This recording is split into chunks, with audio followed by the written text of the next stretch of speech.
The nations are angry. Look around the world. All the nations are upset. All of them. Then the scripture said, and thy wrath is come. Nobody cares that the nations are angry. You got to worry about the wrath of God that has come. You want to know about what is or else? So, hopefully y'all just heard that. That was Minister Farrakhan speaking at the Million Man March. So what I'm getting from this, I think he's saying that the or else part of his justice or else march is that God is going to come back and punish America. I guess from what I just heard, that's what he's saying. So I think he's telling us, you know, he was born in America or whatever, and he's telling us now that God is going to punish. He's quoting scripture. He's reading out of the Bible, quoting scripture. So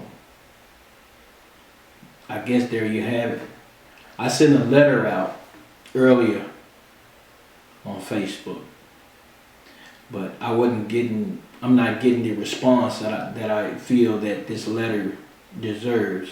So I'm going to read it. Some people were telling me maybe I should do a video and I should read it myself, because a lot of people don't have time to, or they just don't feel like, you know, reading that much material. So I'm going to read the letter that I wrote to Minister Farrakhan about the or else, what the or else really should be. And I spoke about my disappointment in his leadership since the last March in 1995. So here it is. Hi, my name is Osborne Zachary Sykes Jr., and this is my open letter to Minister Louis Farrakhan. First and foremost, I would like to say that I am not a Muslim, but I do subscribe to the true definition of Islam.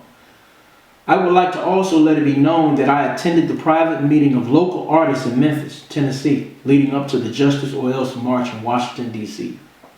I'm a 45-year-old self-employed black male that is extremely concerned about the future of this world that we find ourselves living in. I'm a firm believer that the current condition of this world is a direct result of the righteous black man being at the bottom of the totem pole. I chose not to attend the reunion of the Million Man March because of the lack of a clear plan of what the or else would be if we did not receive justice. I, like many other people, really never even knew what exactly we were seeking justice for. When I attended the meeting in my hometown of Memphis, I left there feeling like this march would turn out to be just one humongous show. I left there feeling like absolutely nothing would be achieved at this march because you were speaking about the same things that you originally spoke about at the first march in 1995. I am very disappointed in your lack of true leadership, Minister Farrakhan. The simple fact that you felt that we needed another march in 2015 is a testament that your leadership should justifiably be in question. I cannot for the life of me understand how someone that has the ability to move hundreds of thousands and possibly even millions of people to converge on one city has no clue of what to do with this power. Do you honestly think another speech is what African Americans need? Where is the plan, Minister? What did moving those people actually do for our current situation? To me, it's beginning to look like you were proving to a higher power that you still had it and is still worthy of your position as the chosen leader of a lost people. Like I said at the beginning, I'm not a Muslim, and I have no desire to become Muslim. But I am a black man that has felt the sting of white supremacy like I am sure the majority of other black men in America have. And this, I feel, is what we all have in common, whether Christian, Muslim, or atheist. I'm not writing this letter with intentions of being disrespectful in any way, shape, form, or fashion.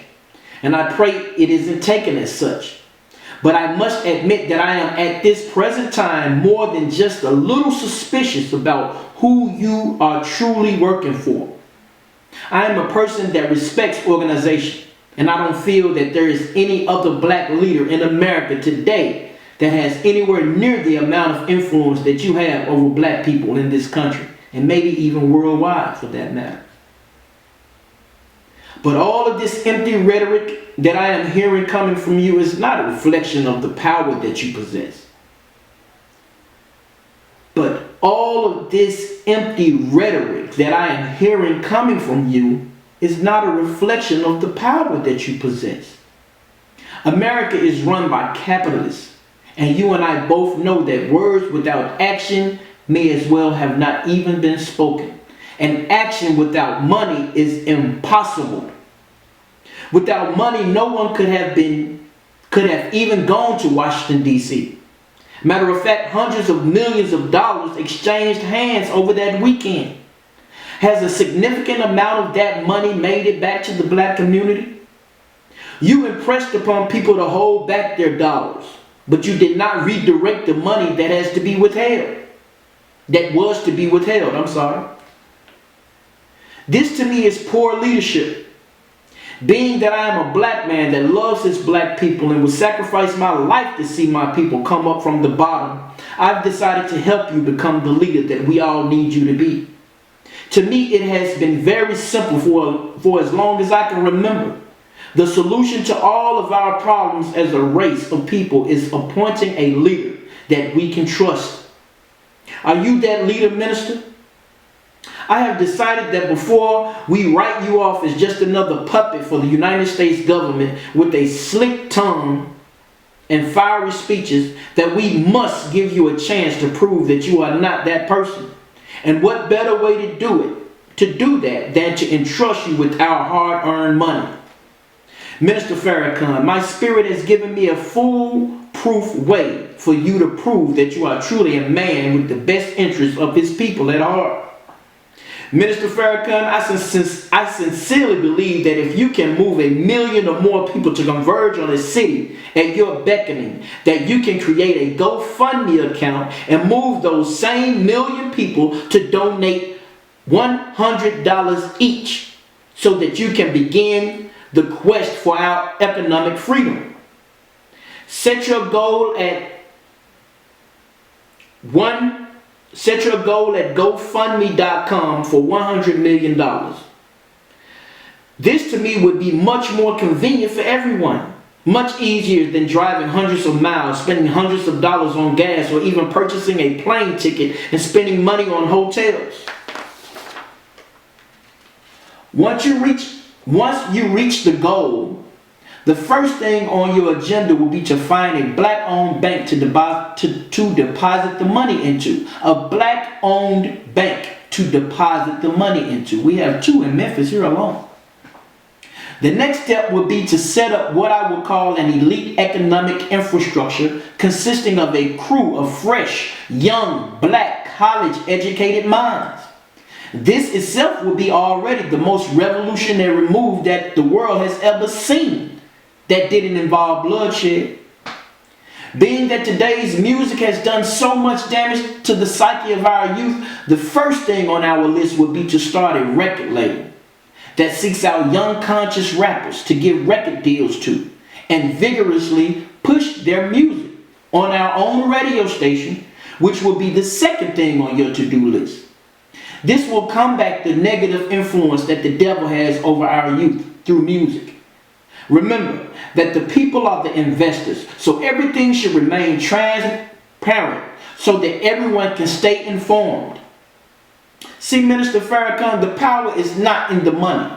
The power is in the people.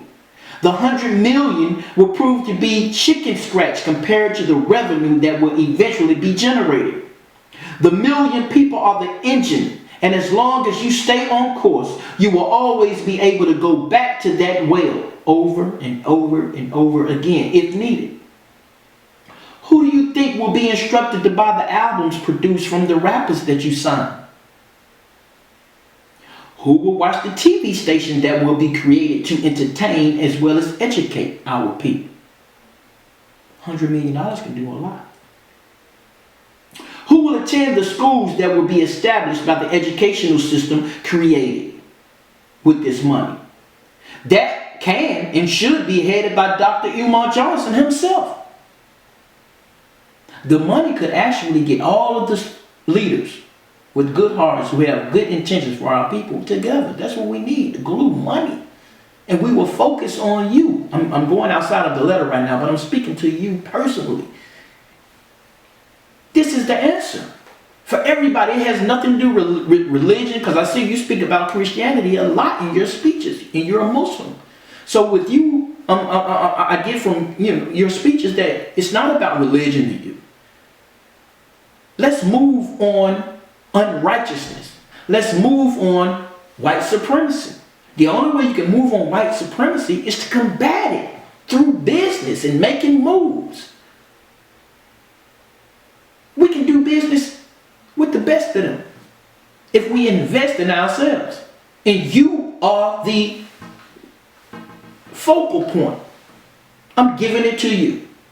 Well, we're giving it to you by giving you the money. We trust you with the money. Okay, let's keep going. The people would do whatever you ask them to do.